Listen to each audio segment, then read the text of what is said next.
Hello there, I'm Bob Weir with another interview of people in the news in North Texas. My guest today is Flower Mound resident Doug Brown, who recently was honored with the Governor's Volunteer Award for his many years of community service. Thanks for being here, Doug. Please begin by telling of you something about your military background. Well, I was born in 1925, grew up on a farm during the Depression, I liked airplanes. I remember running across a field one day or coming in with my dad and ran into a barbed wire fence. I got a few scars to show that. Chasing that airplane. I always wanted to be in the Army Air Corps, so in 1944 I went into the Army Air Corps, came to Texas for the first time in April '44 to Wichita Falls for basic training. And then I went to Lubbock, which was a glider base, South Plains Army Airfield, and up where I became the featherweight champion, 128 pounds of the camp.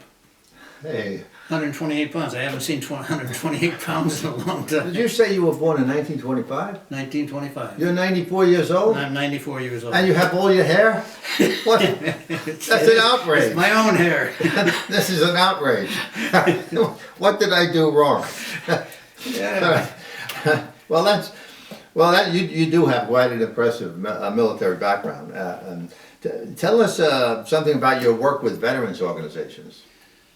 Well, I'm a member of the Military Veteran Peer Network here in Denton County, which we run our Veterans Point Service Center out in edge of Flower Mound, Roanoke Flower Mound.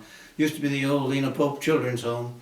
They have 4 or 5 buildings there. We took over one of the buildings, and we have a workout room, a computer room, a library furnished by Keller Library, Friends of Keller Library. We have an art room, because some of the veterans find it easier to express themselves through art than through conversation with other veterans. The idea is veterans can get together and communicate with each other, and we have women's groups, men's groups, and family groups to help those veterans who might have PTSD or TBI, traumatic brain injury, to work their way back into normal life in the community. So you were also the featherweight champ. At 128 pounds, I haven't seen those in a long time. But that takes great conditioning to be a boxing champ. In those days, what weight yeah, you are, yeah. Does some conditioning, and that's a physical sport that'll keep you in great shape. That might have been how you look so good today. You were working out early in life, and in the best type of workout you can do is a boxing workout. Growing up on a farm in the 30s, why you stayed in pretty good condition. That's another reason. That's right. What do you do as a Veterans Liaison for the Flower Mound Town Council? I'm involved in the veterans activities and in Memorial Day activities. I'm on every committee to plan on Memorial Day and Veteran Day activities. Also, any request from any veteran that comes into the town council, town secretary, they're referred to me. And so far, I've been able to refer all of these veterans to the proper organization or person to help them with whatever it was they needed or wanted. And I just wish more communities would have a veterans liaison, so that too often you can go to, whether it's a town council or with a town secretary, wherever you go, and they have no idea where you can get help. And with Flower Mound, they just automatically direct them to me, and I usually know someone or some organization that can provide the answers they're seeking. That's very good. Yeah, and you of course you're very active in the community. You've been volunteering for so many years, and you've been a member of so many groups. How did you learn to repair computers? I mean, this is something that's fascinating to me, because that takes some special type of wiring to know how to do that. My first wife had cancer for 13 and a half years. The first 7, 8 years were pretty good years, and then she started downhill. And the last year she was alive, from September 97 to 98, I had to stay home with her full time, 24/7. Leaving only to go grocery shopping or whatever needed to be done.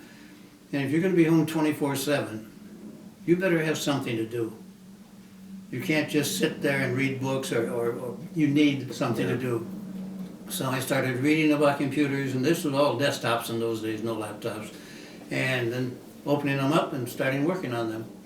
And when your inventory is one or two and you goof up on one and you lose 50% or 100% of your inventory, you're going, I'll never make that mistake again. So that was trial and error. Absolutely trial and error. Yeah. Yeah, but there are a lot of things on the internet now. You can look up a specific model and how can I take this keyboard out or how can I fix this, and that instruction is there if you want to take the time to look it up. Yeah, you can find a lot on YouTube, for example, teaching you how to do almost anything. Where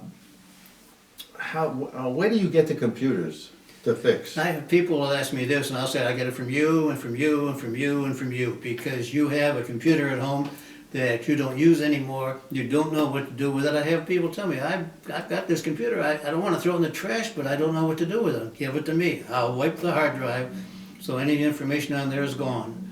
And then I will install an operating system, an antivirus, anti-malware, PDF reader, a free Office suite that's compatible with Microsoft Office, but it's free.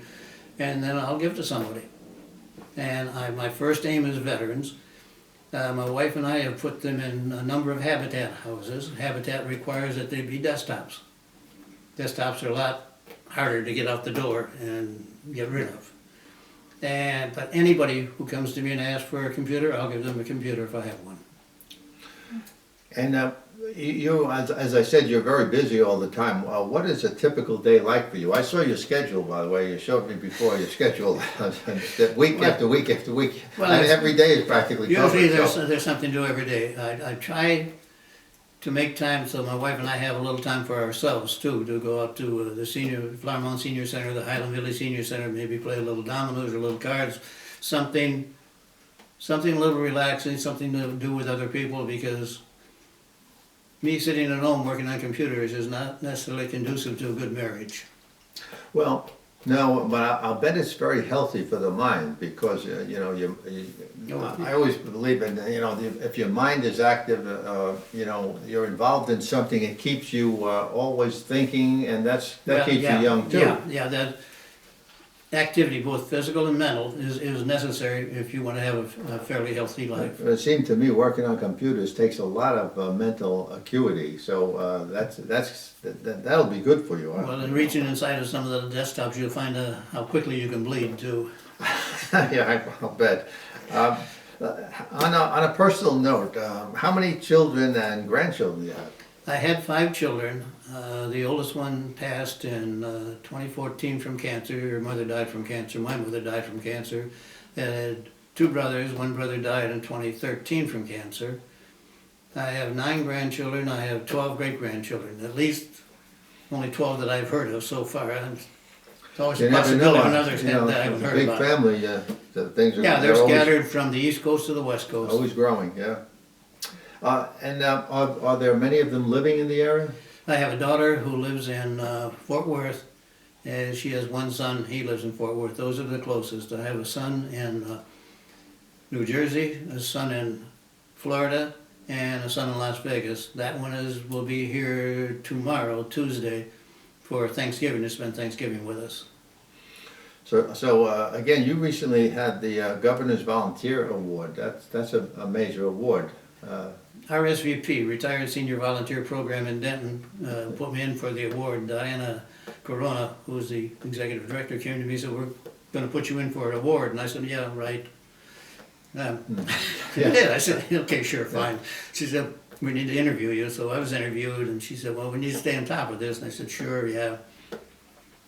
And then one day she called me. I was at Petey Place because I volunteered there too. And she called me and said, you got the award. And she went on and on and on. At the end she said, I think I'm more excited than you are. And I said, you are. It's nice to get an award, but that's not why I do this. Yeah, sure. Yeah, sure. But you should be recognized for the work you do over the years. And let me ask you, before we close, what advice would you give to those who are retired or preparing to retire? I had a gentleman come to me 4 months ago, and said, Doug, I'm going to retire. What should I do? I said, volunteer or you'll die. And I showed him. I said, you can start downhill slowly, but then all of a sudden it just dies off. Because if you don't stay active, mentally and physically, to the best of your ability, That's right, You yeah. go downhill We quickly. gotta be active. I want to thank you, Doug, for being here for this interview, and thanks for being, for really being an inspiration to all of us seniors. I appreciate you. Thanks, Bob. I don't know about inspiration. Thank you, and thank you for watching.